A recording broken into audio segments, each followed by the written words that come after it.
Hello and welcome to Camp, the Catholic Audiobook in a Month podcast. My name is William Wilson, and today is day 22 of The Practice of the Presence of God by Brother Lawrence. Today I'll be reading the first part of his life or eulogy. I wanted to tell a quick story about this.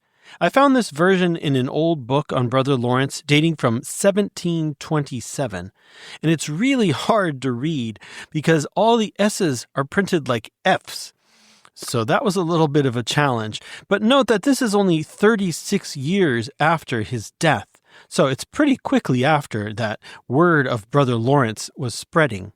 At this point in time, just to give us some context, we're still in the Counter-Reformation. The court was under Louis XV, and religious enthusiasm among the French nobility was waning. The Enlightenment was starting to spread, and we can contrast this with the book's emphasis on inner experience, faith, simplicity, which to me is much more inviting than the cold rationalism of the day. I'll put a link to the original in the show notes. Let's get started.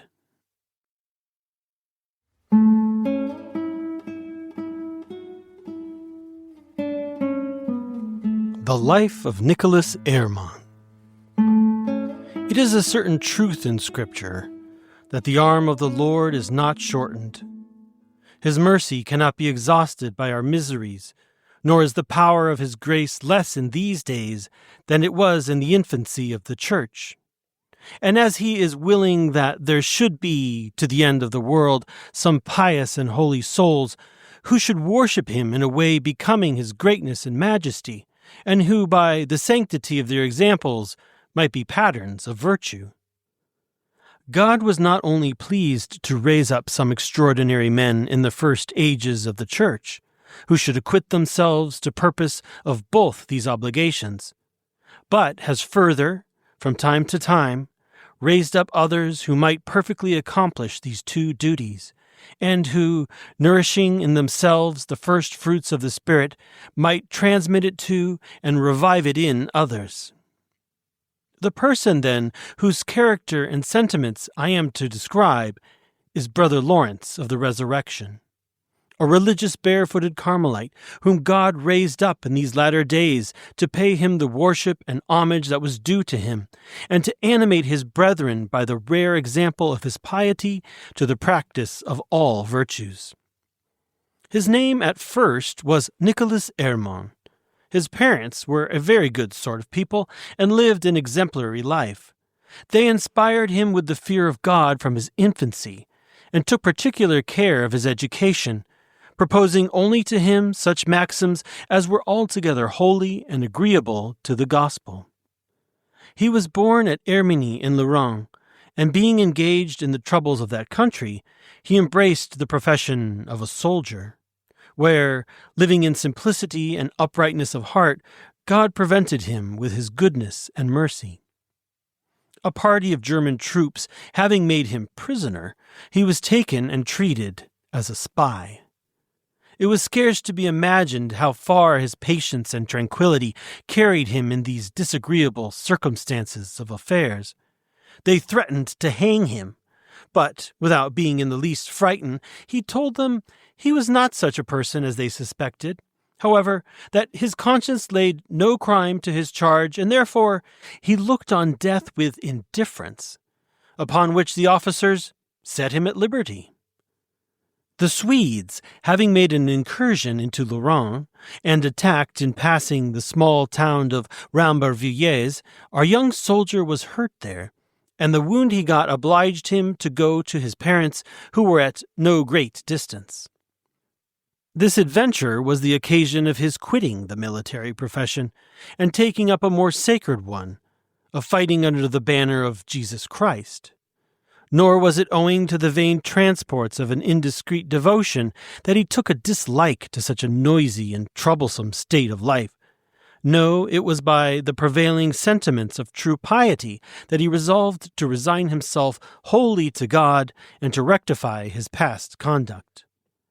The God of all consolation, who destined him for a more religious life, discovered then little by little to him the nothingness and vanities of the world, and touched him with the love of heavenly things. But these first impressions of grace did not at once have their full effect.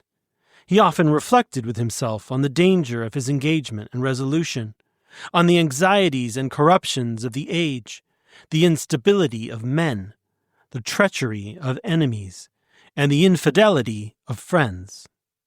At length, after the most piercing reflections and sore interior conflicts, after many tears and groanings, and, in fine, conquered by the force of eternal truths, he resolved to give constant application to the rules and practices of the gospel, and to tread in the paths of a religious, barefooted Carmelite, who was his uncle, and who told him that the air of the world was infectious, and that though it did not suddenly kill such as breathed in it, it at least changed or corrupted the manners of those who followed and embraced its maxims.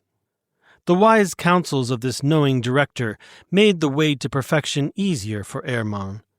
The excellent dispositions of his own soul did not a little contribute to this, and the great judgment and prudence that appeared even in his countenance very soon removed those difficulties which the devil and the world generally throw in when one is thinking to reform his life. In fine, that prudent resolution and steadiness, which were so natural to him, determined him so generously that he was brought to it in a moment, and, as it were, miraculously.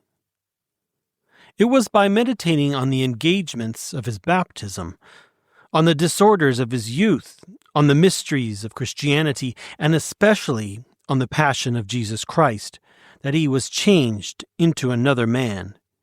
And the humility of the cross appeared to him richer and more excellent than all the glory of the world. Inflamed thus with a holy fervor, he sought after God, according to the apostles' advice, in the simplicity and sincerity of his heart. And being a mature enough age, where he could not easily be imposed upon or rashly led into mistake, he thought more than once of retiring from the world. The occasion seemed favorable, as I shall presently relate. A gentleman, whose excellency and merit might have promised him an agreeable establishment in the world, but who was dissatisfied with himself and disquieted amidst all his riches and grandeur, and being thoroughly persuaded that God only could satisfy his vast and craving desires, this gentleman, I say, preferred evangelical poverty to all the treasures of the world, and retired into a desert, there to taste how good and gracious the Lord is to them who seek him in truth. Our Hermann seized this opportunity. His soul, at length fatigued with the painful life he led, began to desire rest, and attended by such a faithful guide, he went into the desert, where the Christian zeal which animated him dissipated all his fears, and where he kept himself attached to God more than ever. But though the solitary life be excellent for such as are well advanced in the spiritual life, it is not generally the best for beginners. Our new solitary was very sensible of this, for finding joy and sadness, peace and tumult, fervor and indevotion, hope and discouragement, prevailing by turns in his soul, he doubted whether he was in the right way, and therefore wanted to go into a society where the rules were founded not upon the quicksand of a passing and transient devotion, but upon the sure rock of Jesus Christ, who is the foundation of all religion, might encourage and strengthen him against the fickleness of his conduct. Terrified, nevertheless, at the thoughts of a perpetual engagement, and tempted perhaps by the devil, he could not take this course. He was daily more undetermined, till at length, listening again more attentively to God, who called him by such endearing attractions, he came to Paris to desire the habit of a religious, and received it among the lay brethren of the order of the barefooted Carmelites, and was called Brother Lawrence of the Resurrection. During his probation, he applied himself with much fervor to the exercises of religious life. He had a singular honor and regard for the Blessed Virgin, admired and copied after the eminent graces she was possessed of, and in the many sorrows and troubles that disquieted his mind, In the many vicissitudes of his life, he had an affectionate confidence in her charity, on which account he generally called her his dear mother.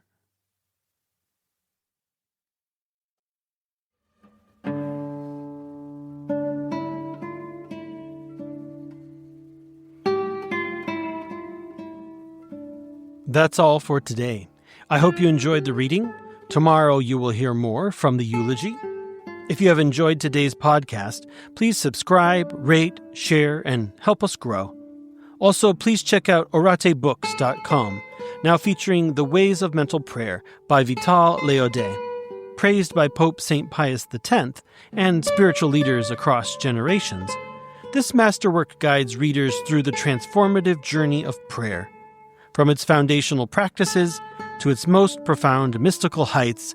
That's oratebooks.com. If you'd like to learn more about us, please visit camp.fm. Thanks for listening, and I'll see you tomorrow.